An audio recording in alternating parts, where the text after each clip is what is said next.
Hello. Hi, and welcome to another edition of Black Business Orlando Takeover 1045 Beat. Happy New Year to you all. Today we wanted to do a special edition for Martin Luther King's birthday. Today it's his birthday. And we wanted to bring back the guests that we had previously so we can discuss business in the Orlando area and just have a well-rounded conversation around what it means, what this holiday means for everyone. I am your host, Patrona Ramsey, and I am sitting here with Skinner Lewis of the Lewis Law Firm. Hello. Hey, Patrona, how you doing? Hi, Skinner. And Tim Green he owns the Scratch Kitchen on Church Street, along with Nightshade, and we're actually sitting in another one of his venues, Gatsby. Hi, Tim. Hello. And you guys are seeing Dr. Walker, who is joining us virtually. Hi, Dr. Walker. Hi, Patrona. Hi, guys. How are Thank you? you so much for having me on your show. Thanks for being here. Dr. Walker is Dr. Downtown, and he owns Beja Body. So he has his entire facility downtown where he takes care of ladies who want to reconstruct their bodies. Don't worry, Dr. Walker. I'm coming to see you soon. Anyway, so Patrona, I don't have any work to do. You're a naturally beautiful woman. Thank you so much. All right. So we're going to talk today about, last time we was discussing, Skinner, I had you, we were talking about business. Yes. And you were dropping jewels on what it means to be a business owner here. And I just want to kind of continue that conversation. Okay. Coming into the new year, we have experienced COVID. We're still post-COVID. We're also dealing with the craziness that went on in the White House and things like that. And everybody's kind of in an uproar. Some people are emotional. We have a transition of power. Things are a little bit crazy. What are you seeing out there? How are you feeling about business overall? Well, I'm projecting that 2021 is going to be better than 2020. I hope so. And the reason I'm projecting that is that a lot of things weren't expected in 2020. So we were kind of just being more reactive about COVID and everything like that. But I don't foresee, especially not in the Republican states, I don't foresee them shutting down everything again. Right. So we know states like California and New York, they have shut everything down. But it's really more so about the politics. The Republicans are sticking to one side where they believe that the economy should not be affected by Corona, that everyone should be taking self-precaution and not really putting it on everyone. And the Democrats are more so, we need to go ahead and try to curtail it by making sure we don't have too much activity. So if you're in a Democratic state, more than likely the Democrats are going to stick together on whatever leadership tells them. So if Biden is telling them they want to shut it down, they're probably all going to move in that direction. But we know we're in a Republican state with DeSantis, and DeSantis said we're not shutting Florida down. Now, that does not mean that the local, so politics starts federal, state, then you got, counties and cities. Locally, the mayors can do what they like to, but there's going to be a lot of clashing there when you have the governor wanting one thing and the mayors are deciding what they want to do. Well, in Florida, we tend to do what we want anyway. Yeah. Right. We tend to do what we want. One thing that I've noticed and one thing that you said is that, in 2020, we were kind of figuring out what to do. People were trying to, find ways to still be visible, find ways to still be relevant. And so in 2021, I do see, a little bit more preparation. I agree with you there that people have adjusted their business to be able to handle what's going on, or fit the needs of their clients and their customers. But I do feel that there's a thing where people are tired of being locked down, tired of being home, tired of being on Zooms and things like that. So like, I know for you, Tim, you have event space. So how are some ways that you are able to still cater to the needs of the community and run your business at the same time? Well, that's definitely a good question because, COVID has really put a strain on the hospitality market in its entirety. We just follow the guidelines, stay as safe as possible, clean as possible. And hopefully we'll have a lot more venues coming on the market to be successful. And so I know that you're also in the downtown area, you're by Church Street. You can kind of see some of the trends that are like up and down and some of the things that are going on. What do you see is actually happening in the downtown area in terms of events and people? Are people coming out? Are people still partying the same way? Is it like it was prior to COVID, or like what are you seeing? Well, on Orange Avenue for sure, it's it looks like it's all back. To be Okay. honest with you, Yeah. Yeah. there are still a lot of conservative people that are still in their homes that haven't come back. So you see Church Street not being as packed, but Orange Avenue, Pine Street, a lot of clubs are packed for whatever reason. Got you. Dr. Walker, I don't want to leave you out of the conversation. It's Um, okay, Patrona. so I know that you are in a different business where, people are wanting, or women are still wanting to look good. I want you to give a little bit of feedback on what are you seeing in terms of your clientele. Has business gone up? Is it spiked? Are people still really concerned with the way that they look? Or, are we playing hermits? How has it been in your industry?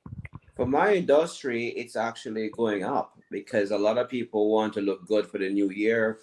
I would imagine they are using some of the funds that they must be getting from the COVID relief. A lot of them are home. And Okay. I assume, I don't ask personal questions, but let me tell you, I have a lot of consults for BBL and other forms of liposuction and tummy tucks, both for women and for men. That's the really Hmm. interesting thing. I'm getting lots of males asking me to do their lipo, and some of them are bodybuilders, and they want to ask me to make a six pack for them. So it's very interesting time. Nice. So things have been booming for your industry. Yes, I would have to say, a lot of people are home. They are able to get the time off, and they're, I don't know where they're finding the funds, but they are able to get the funds to not only get the funds, but also for the post-op care. So that's really good. I know, Dr. Walker, we had interviewed you. You were actually our first interview for our first Fridays, and I wanted you to have the opportunity today to discuss what is it that you actually do. As I remember we didn't have the production that we have today, so I want you to have the opportunity to just let people know what it is that you do. So what I am, I'm a cosmetic surgeon. My name is Dr. Downtown. You can follow me on Instagram and Facebook. I'm located in downtown Orlando, Florida, and my med spa is known as Beja, Beja Body, Body Med Spa. And as a cosmetic surgeon, I'm able to really address cosmetic needs, those being liposuction, tummy tucks. And what I'm really known for is the BBL, the fat transfer to the butt. Okay. I can do faces.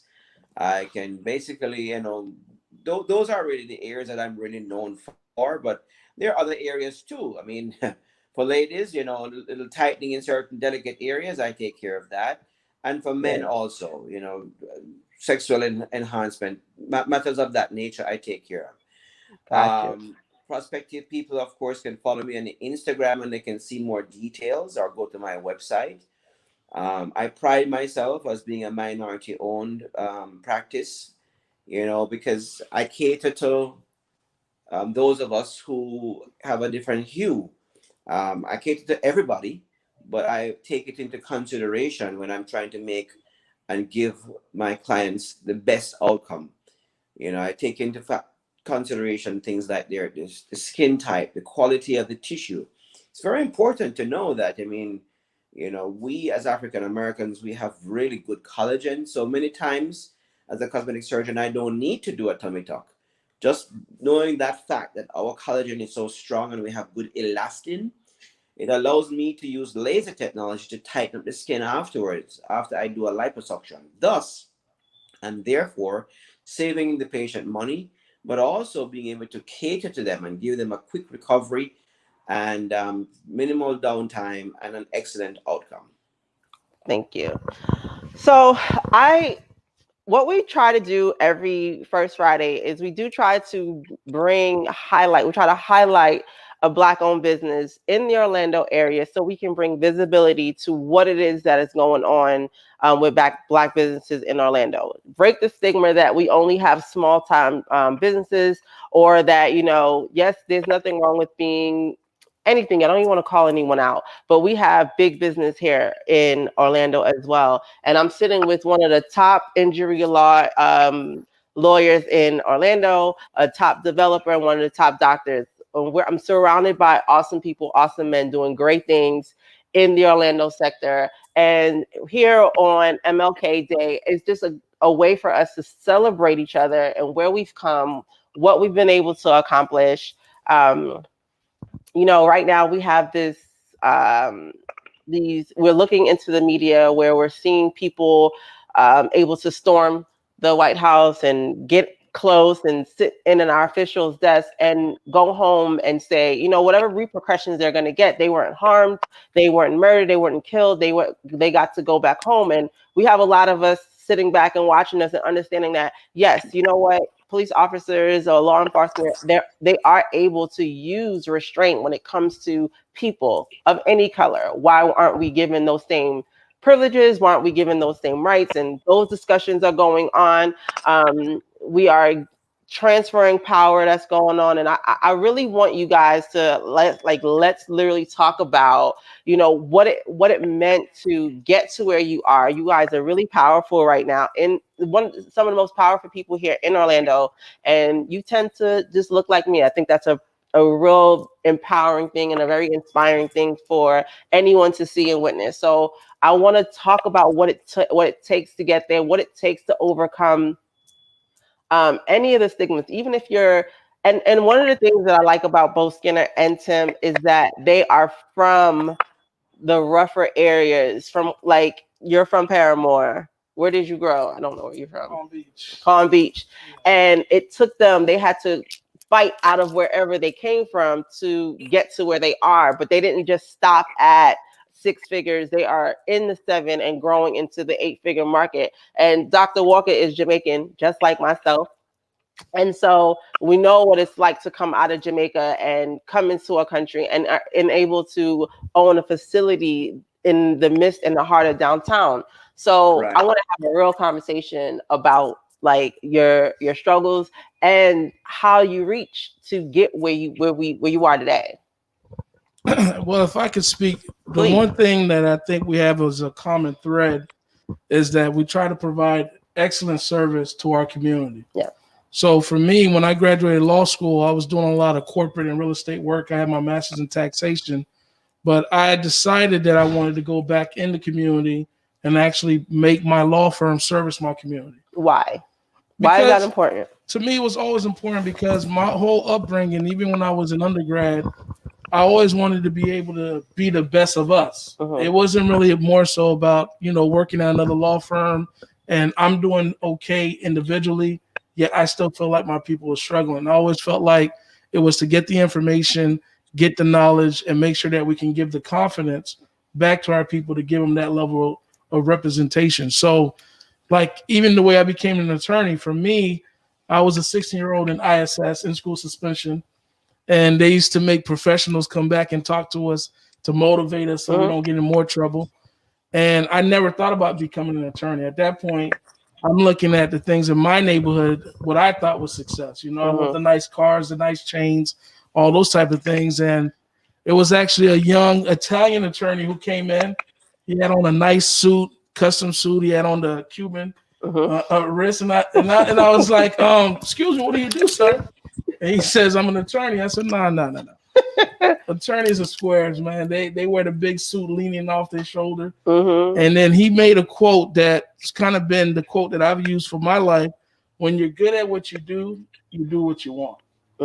And that kind of opened my mind up because I was kind of putting myself in a box of thinking that this is who I am. I'm a young kid out of the city. A lot of my family members were dead or going in jail, a lot of my friends, right?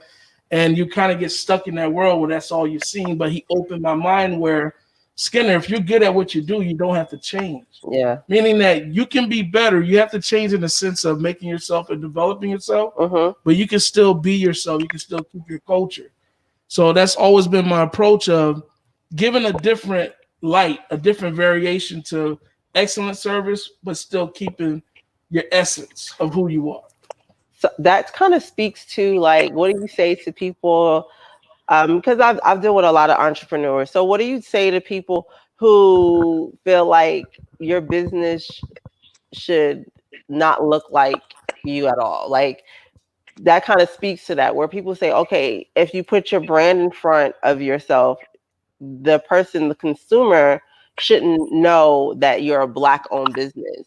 And sometimes being the black owned business creates a stigma behind your brand. What do Well, you say to people who say things like that or who believe that way? well, the thing with like Dr. Walker and Tim, myself, you don't have a choice. When you come to me, you know you're going to black owned business. But the truth is, like, okay, one of my good friends, Frankie, he's opening a Vietnamese restaurant, right? And that's what I was preaching. I was always preaching, why couldn't we own a Chinese restaurant in our own community? Why wouldn't we diversify into other industries? We don't have to just do barbecue ribs, right? Right. We can be able to, we know how to cook, we know how to invest in other industries. So we know that when I look at the hood, I don't look at the hood as poor. The hood is rich. It is. It may just be poor people in it in the way that they're actually dealing with the community. Yeah. But the hood has money and it has potential. So that's what I like to go into other industries. Me, I would like to own a Spanish restaurant. I would like to own a Vietnamese restaurant because I'm an investor first. Yeah. So if the business makes sense, I don't look at it for color, but I can still give you the same experience. Yeah. Right. So for me, when it comes to the brand, the black owned, if you see that it kind of brings empowerment to, I look at it from the business standpoint first. Does it make sense for the business? Yeah. Then I look for, okay, secondary, is it more so that the business can stand on its own and then secondary and black, or is being black an advantage in my business? Gotcha. And I think every business person should be able to look at it both ways, because there's a lot of black people that own a lot of different businesses that you would never know. Right? And there's a time and place for that. But even more so, are you part of the movement or are you not? Is what I look at more so. Because you can have someone say they're a black owned business, but they're not contributing to progressing the black community. And you can have someone that has never told you they own a business, but they're on the forefront of all black issues. So I kind of look at the action more so than just the branding. That's what's important to me. And speaking of food, you've been able to open up your businesses in the heart of downtown in Church Street in the midst of every nationality.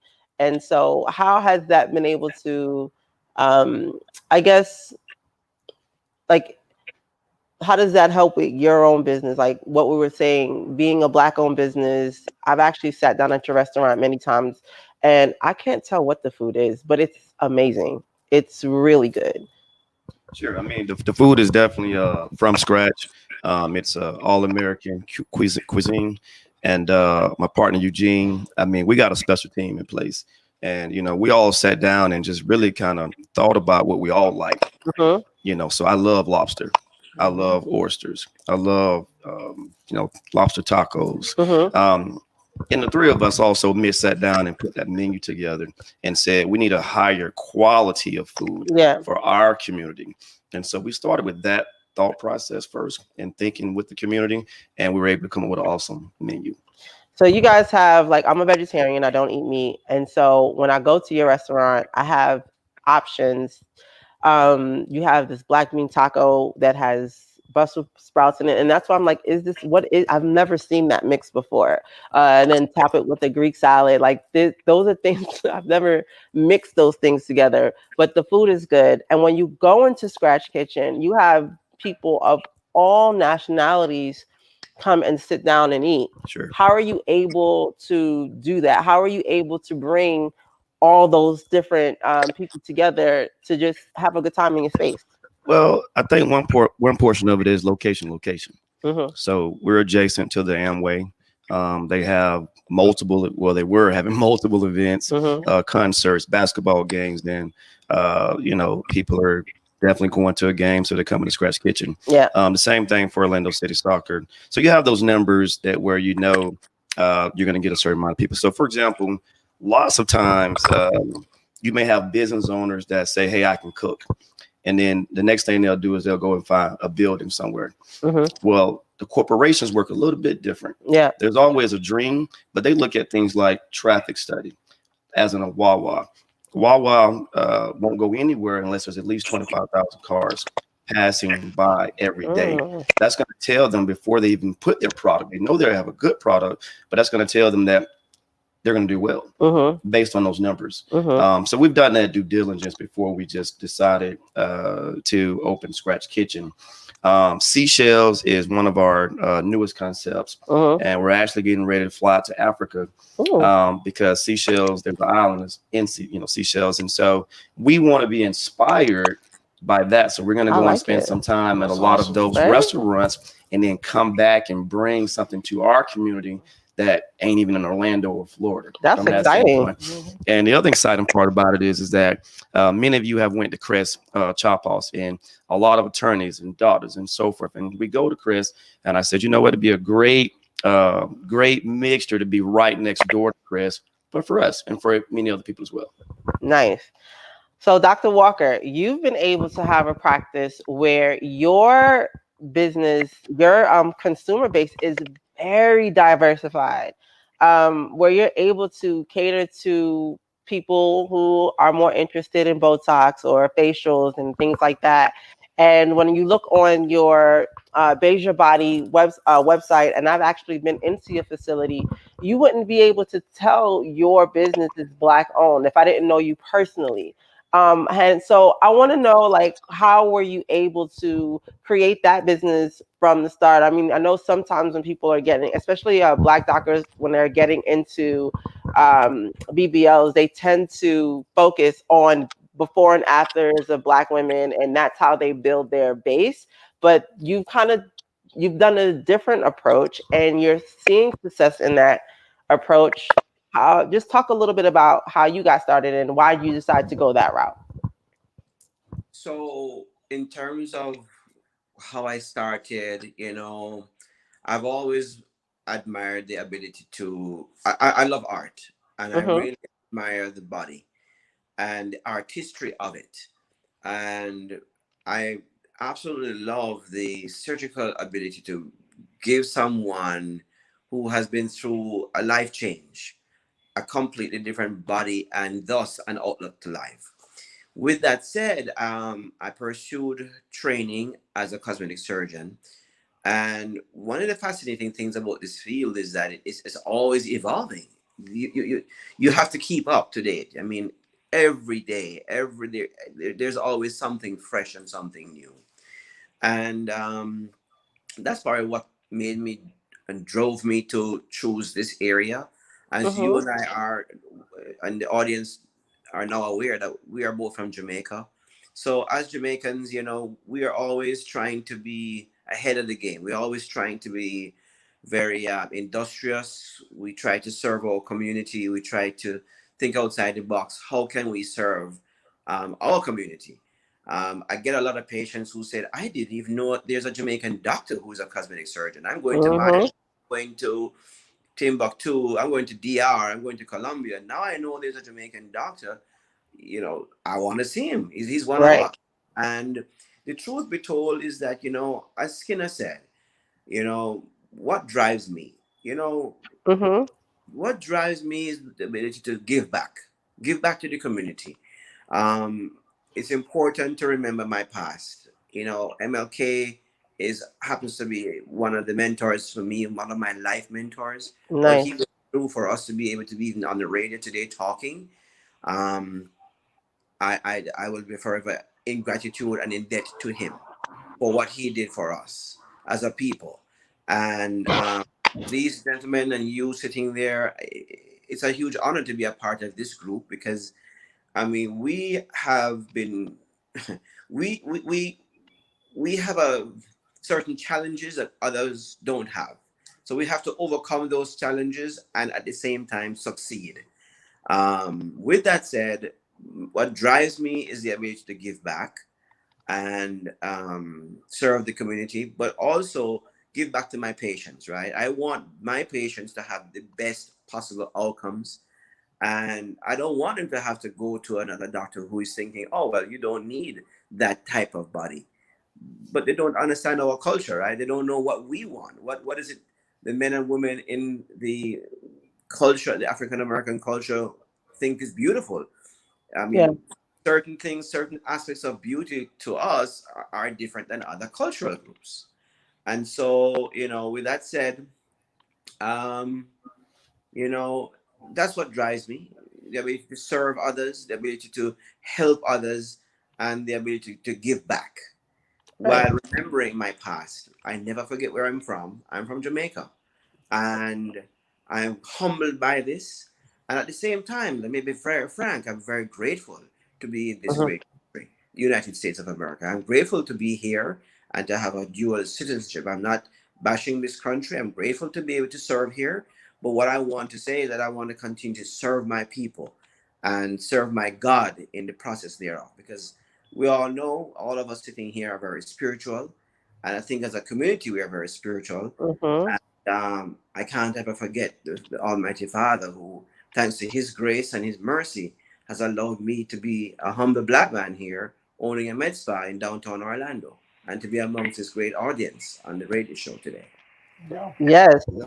So, thanks for that, Dr. Walker. I just get excited just hearing you all speak because it's very inspiring what you've been able to create. But I want to talk about what you're doing. So we went through how you got here, what inspired you. We talked about what you do. I want to hear goals. Like, what do you aspire to create here? What's the next steps for Skinner? Well, for me, I want to connect with more like-minded individuals. Mm-hmm. And Patrona, you've been a big part of that. Us Thank you. putting together the Affluent 6-7 with the idea of us helping businesses that are already doing six figures, help them Yes. get to seven, and companies that are doing seven, help them get to eight through networking and kind of just doing joint ventures, Yeah. partnering on different deals together. So for me at this point, my law firm is growing, but I'm more on investor mode now. I like different projects, and I just want to engage with more people that's kind of having those opportunities. Skinner is very like humble and he doesn't brag, but he's doing major things here in the city. And I am just so proud to be connected with you. And I know that people are going to see huge things coming from your creations and things that you were putting together. And I'm glad to be on that ride with you. We're gonna do some awesome things here. So I'm gonna move over to Thank you. you, Mr. Green. What are your goals here? What are you aspiring to do here? How do you plan to For change 2021. 221 and beyond? I mean, if you fail to plan, you plan to fail, right? Yes. And so we're looking at things far out as 10 years from now. But I feel like I found my purpose more importantly, Mm-hmm. and my purpose is to serve my community wholeheartedly Okay. on Earth. And I'm looking to make my city better. We're looking to make it more safer. So we're looking at different technology. We're looking at dark fiber Mm-hmm. from an infrastructure standpoint. As a developer, We don't. What's that? dark fiber. Yeah, you can't speak. I what? What's that? So this city is headed towards a smart city. So there's already infrastructure under the ground. Mm-hmm. But when you bring in dark fiber, you can bring in additional What is technology, what's that? What is dark? piping, Thank you. infrastructure. Yeah, Because I know if I don't know what that is, that means they don't know what that is. So yeah, sure. I'm digging into what that is. Sure. And, like we said, I was born and raised here in Orlando, Florida, but Mm-hmm. more specifically, Panmore. So, I I'm mean, sorry, you guys. We are sitting actually in the Gatsby. You guys, don't worry. I'm not too polished to acknowledge. We have the doors open and in, and you see my reaction is because I'm like, whoa. But he's actually allowed us to be in this space. I wish you guys can actually get a view of what it is. So we've actually bombarded this space so that we can actually do this interview. So I'm grateful, and his team was working on some things. So if you hear some loud noises, that's the noises that you hear. Okay, go ahead. sure. But anyway, so being a developer is, it can be very difficult Mhm. because the goal is to make money, to create a good product, Mhm. but typically that takes 2 to 3 years. or even 5 years in planning. And a lot of times you're just spending money until you get to that end goal. Yeah. And so with the mind frame of developing, apartments, developing hotels, you need other things around it now also that can make an impact in your community. So I've actually fell in love with the hospitality market. Mm-hmm. The hospitality market allows me to be very creative, open venues up now. It creates a platform for my community because now they can be creative. Now they have a venue to host events, to make money, to bring awareness, economic impact. Because in order to properly run those venues, you need people. Yeah. You need a good team. So now you're creating jobs, Yeah. which is more importantly.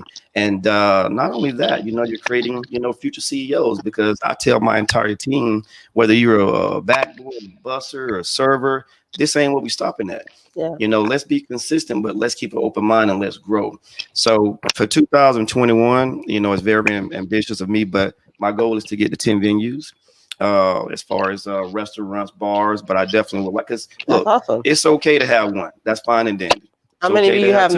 now? I'm about to bust your chops. How many you got now? Up and running, or Yeah, I've been running. so Scratch Kitchen is obviously up and running. Mm-hmm. We still have a lot from an expansion standpoint for Scratch Kitchen, so it's continuing to grow. Mm-hmm. When I say expanding, we have a lot of land around that we're going to expand into a beautiful patio. Nice. Nightshade Lounge is now soft open. So that's our new cigar hookah lounge, if you will. Mm-hmm. So that's operable. Gatsby, where we are today, we're actually going to open that up next month in Black History Month. So we'd Nice. love to talk to you guys about that a little bit more offline. Let's do it. The next one after this one will probably be Calvin's Tavern. Mm-hmm. I can't really disclose the location, but it's Okay. somewhere on Church Street. Okay. And that's going to be more so like interactive games and pool, because if you were to talk to someone from, say, Top Golf, executives, and you were to say, what do you focus on? Well, they focus on entertainment. They Yeah. don't focus on food. They don't focus on liquor. They're smart enough to know that if you provide the proper entertainment, your sales are going to go up anyway. So, and we got a few more things coming up. Nice. I know I just kind of bust your chops, and I know that not Dr. Walker, but Skinner, you have a couple of businesses that you have here too. Yes, yes. I have, like I told you, with my businesses, I like to be behind the scenes. So, but Oh if you gosh. guys would like to have some cigars down in Bowman Park, we have a cigar place, Admirals. We're actually doing a Super Bowl party there too. Cool. So we're gonna have a Super Bowl party. So me, just like with Tim, I support Tim. Tim supports Mm-hmm. me. My brother's his brother. We're all family, so we all support each other. Okay. Correct. That's I'm just busting these guys' chops a little bit. I've been to all their locations, and what you have in Bowen is pretty special. I will say for the ladies, all you guys opening cigar bars, we need something that's not so big in our You hands. had a small cigar. I We need a had a little. tiny, like Yeah. a long, one of those long Yeah. extra ones, so I can You're feel just gonna extra. take a picture with it. You ain't gonna smoke it. So. Don't worry about it. Don't worry about that. And Dr. Walker, what do you have in store for 2021? What are your goals? What do you plan on doing? So the goals are to really expand the concept and the product to our community. So we have it already established in downtown, but Mm-hmm. we know that there is a need, right? So there are other areas such as Tampa, Miami, wherever there is a need and the demographic data supports it. Instead of reinventing the wheel, we know what's working and we know the formula, is including having our own operating room. Instead of going to a facility owned and operated by like a Fortune 500 company, it's much better, in my opinion, to be going to a facility owned by a physician who will be to ensure quality control and really ensure that the patient's safety is priority and outcomes are kept as a priority. And of course, it has to be operationally profitable. But the most important thing, if it's a physician-owned entity, it would be obviously for patient safety and outcomes as number one and number two in the goal. So yes, so the goal is to expand the product to other locations that, based upon the demographic need, can support, cosmetic services. Gotcha. And we were speaking about some things offline as well, and I won't bust your chops too much, but um, Dr. Walker got some special things coming too. And I just want you guys to keep an eye on these entrepreneurs that we bring to you, that we create visibility to, and other ones that we bring up, because we bring them to the stage and we bring them to a bird's eye view so that you can understand what it means to do business here and who to do business here with. You're not going to always have access to the people at the top. And so when we bring them in to have these conversations, they each one of them said and shared, hey, I want to reach out to my community. I want to give back to the community, but it always has to make sense.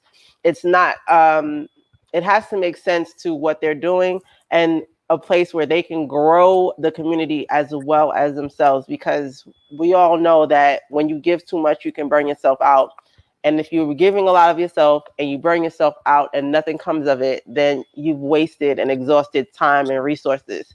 And so this is why a lot of times entrepreneurs just do not lend their time, do not lend their expertise. But we are here and we're able to talk and put them on platforms to where they are able to share and they are able to talk about it.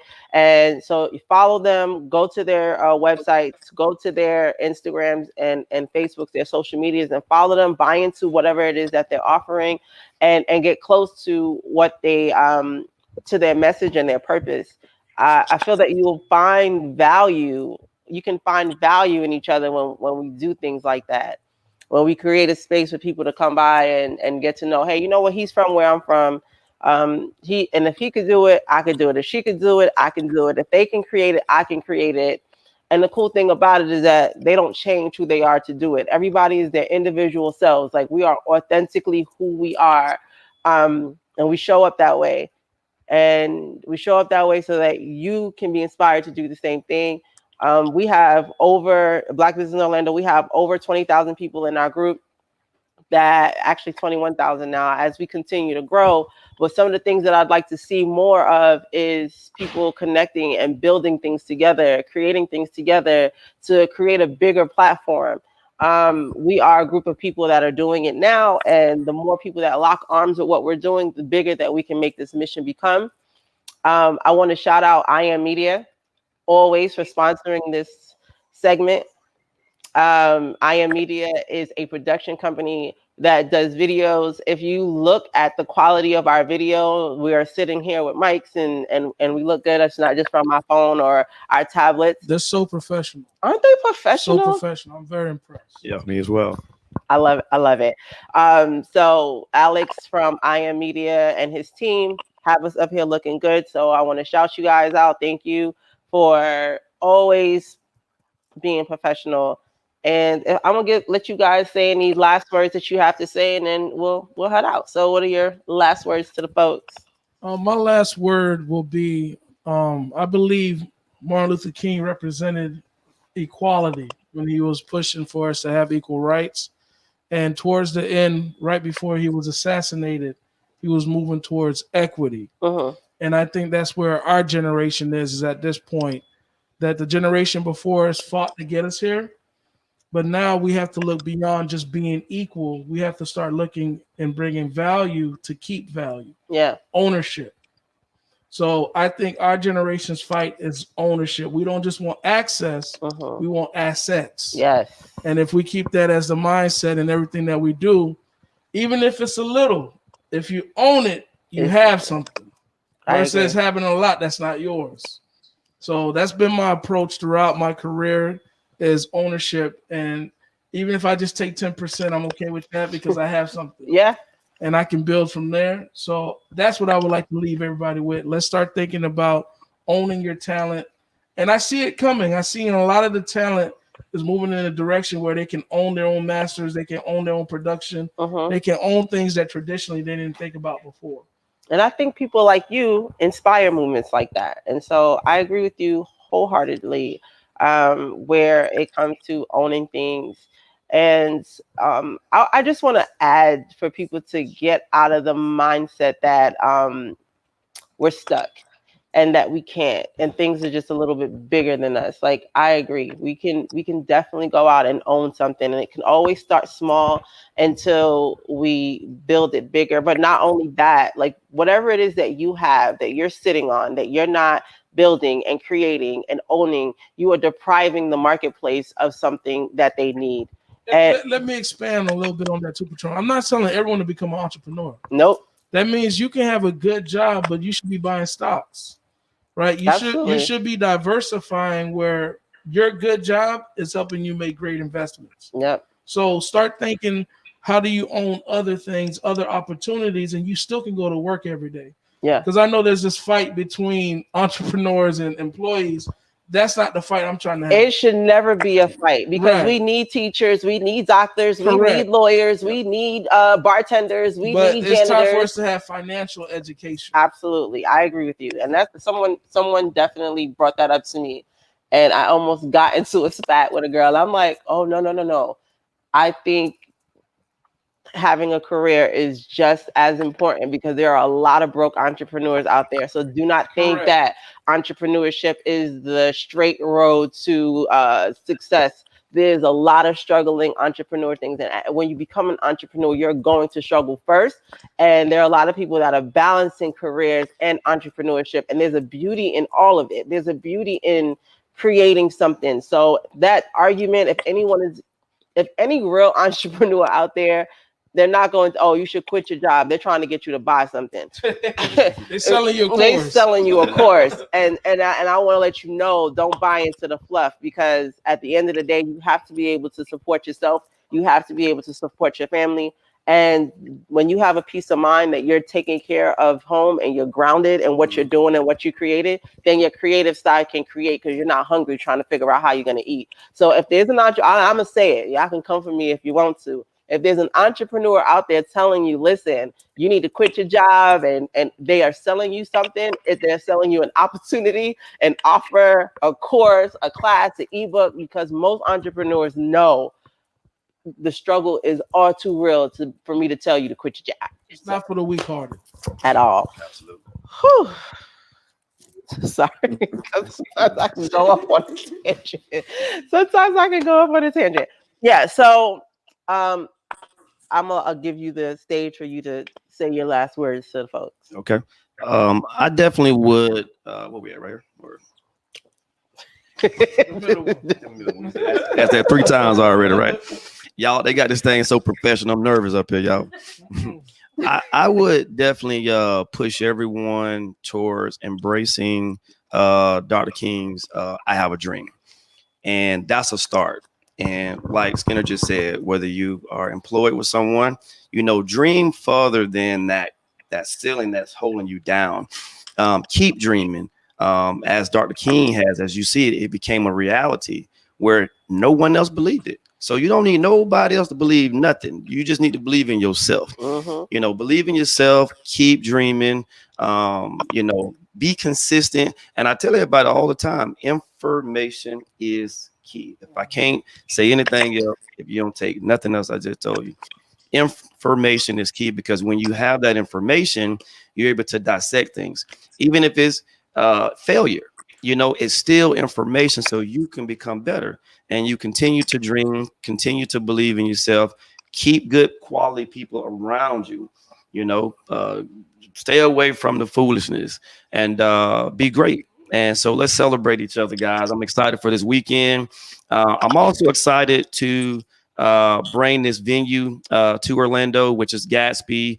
I felt like we were missing live music, Uh-huh. 7 days a week. And outside of live music, I felt we were missing entertainment. Uh-huh. It's enough clubs as it is. So, get excited about that.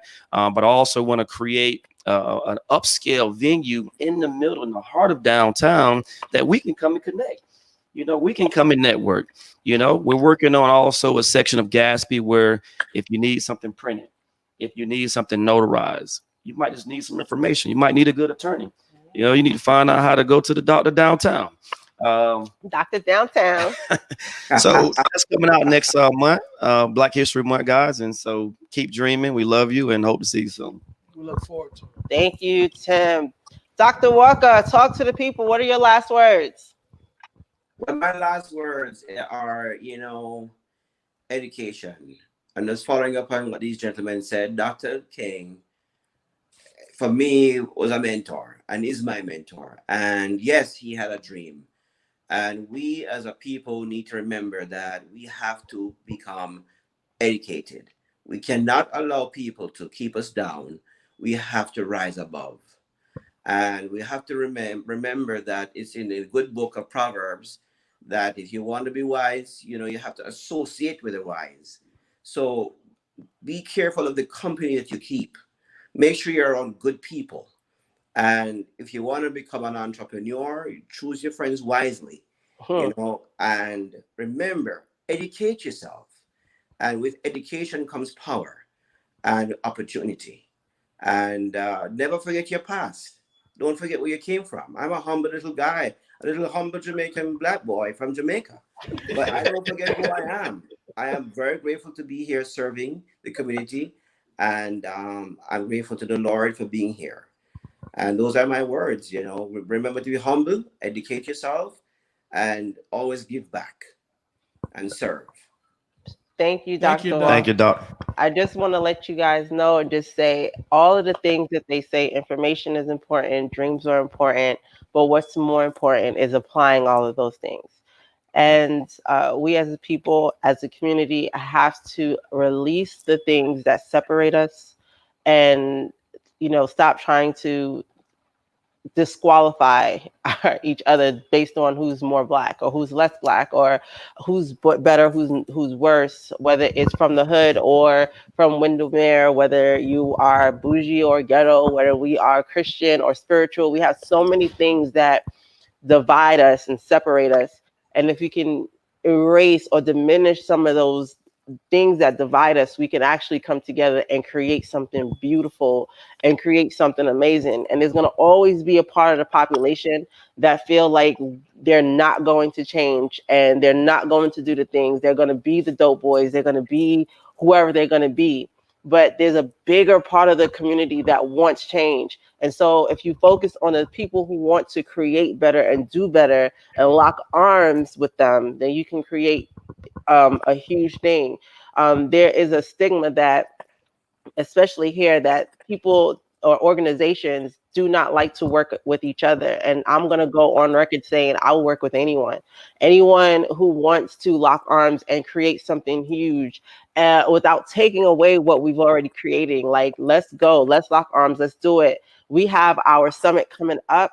I have not released a date. I will be looking for dope, dynamic, amazing entrepreneurs to take the stage to be able to educate and let the audience know how to be better. I am looking for people to connect with and collaborate with. And if that sounds like you, please connect with me. I am going to leave it at that. My name is Patrona Ramsey. I am the president of Black Business Orlando, your host for First Fridays. You can see us back here again February 1st with another entrepreneur talking business in the Orlando sector. Thank you all for being here today. I appreciate everyone um, for giving us your time, taking time out of your schedule to be here to do this special edition for Martin Luther King Day. So you guys enjoy the rest of the weekend. Turn up, but not too much. And I will see you guys next month. Thank you. Thank you. Thank you Thank you. so much. Au revoir.